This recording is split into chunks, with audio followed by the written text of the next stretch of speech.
After a year of hints and hype, Brompton is finally introducing the non-electric 12-speed C-Line. When the 4-speed C-Line follows later this year, Brompton will have up to 16 different models to choose from. That's a lot of choices, which could be intimidating for a first-time buyer. One of the main factors to consider is the number of gears. First, let's review some basic facts about gearing. A typical bicycle drivetrain consists of a chainring at the front attached via the chain to a sprocket at the back. As the chainring rotates, it makes the bicycle move forward. The distance traveled after one full rotation of the chainring is called meter of development. It can be computed using the size of the chainring, sprocket, and tire circumference in meters.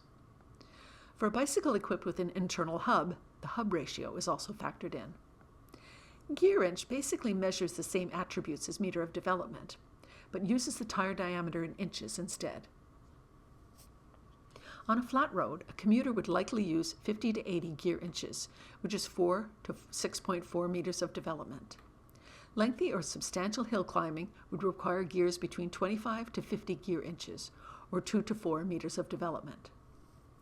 Alternatively, high-speed rides would require gears above the 80 gear inch, or 6.4 meter range. At least as important as the number of gears is the gear range. Like a pizza, it's not the number of slices that is satisfying, but the size of the pizza. A total ratio of 400% between the lowest and highest gears is considered excellent for an all-purpose bicycle. Brompton will be offering up to 7 different gearing options. Each comes with one of the 4 default chainrings, 44, 50, 54, and 56 teeth. This last one is specially designed for the T-Line. The 1-speed is only offered on the T-Line. Its 50T carbon chainring provides 69 gear inches or 5.5 meters of development. An optional 56T chainring can be installed for faster riders. This premium ultralight bicycle is particularly appropriate for a rider with a fat wallet and a multimodal commute in a flat environment. The range, yes, is 0%. The 2-speed Brompton, or C-Line Urban, comes with the default 54T chainring. The range is quite narrow at 133%, but as its name implies, it will be at home in an urban environment. Historically, this model has not been a big seller for Brompton, and we expect it to be discontinued and its gap filled with the C-Line 4-speed. The 3-speed Brompton Standard Range, or BSR, internal hub, is now only available on the entry-level A-Line. The gears are equally spaced at 33% to offer a total range of 177%. The A-Line is offered with a 44T chainring.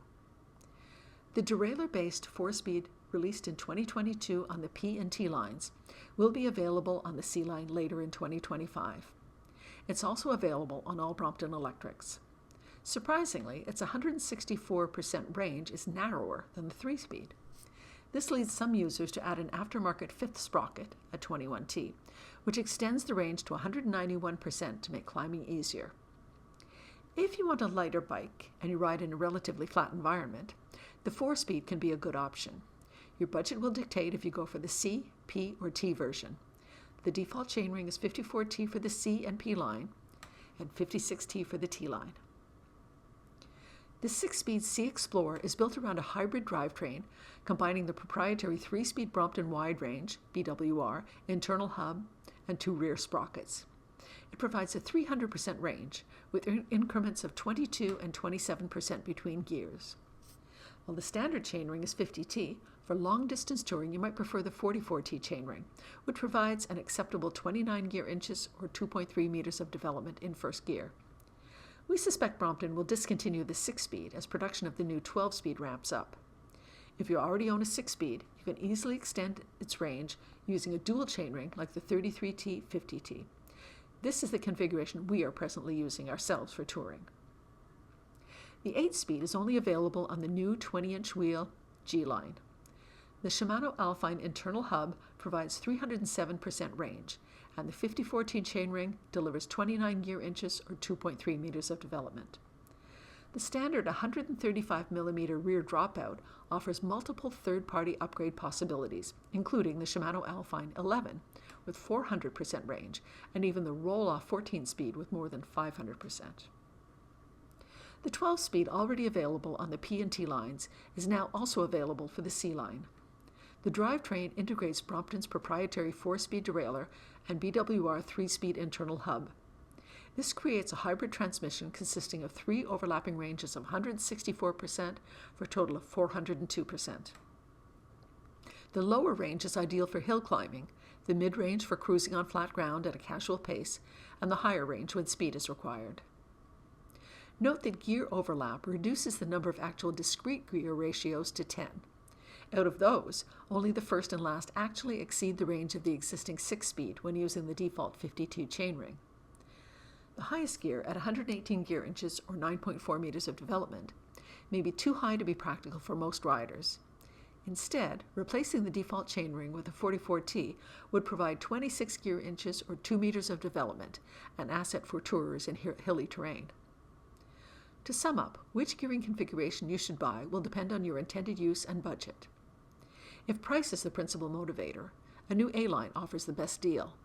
However, a second-hand 6-speed could give you more bang for your buck. If you live in a hilly environment or do some long-distance touring, the 6-speed with a 44T chainring is a good choice. Expect it to go extinct pretty soon, however, replaced by the new 12-speed C-line. At the other end of the spectrum, commuters and city riders can try the T-line single-speed, but the 4-speed is more practical. Its lightweight makes it an ideal multimodal companion. Those with a smaller budget can opt for the P-line 4-speed. In this case, the P would stand for portable, not performance.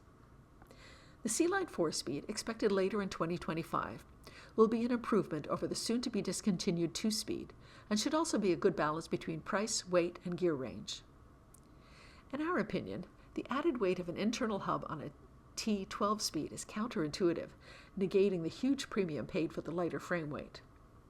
For less money than a T-line, you can buy a P-line electric and with the savings buy a regular front wheel to convert it to a regular P-line for air travel. In addition, you can get a 4-speed rear wheel and save 1 kilogram when commuting. In all, you can have 4 P-line bike configurations for the price of 1 T-line.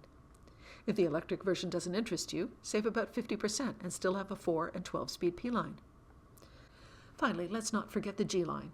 It's in a group of its own with its 20-inch wheels. Due to its extra weight, it's an unlikely multimodal commuter and too bulky for compact packing. It's more aimed at the leisure and off-road adventure markets. We're glad to see how Brompton has been innovating in the last few years. For too long, the only new models were superficial limited edition color schemes and branding partnerships. So, what would you choose? Would you keep the bike you already own, upgrade it with the dual chainring, or go for the newer G-line or 12-speed C-line? Let us know in the comments below. We're Pam and Gilbert of 2 Bikes for Adventure.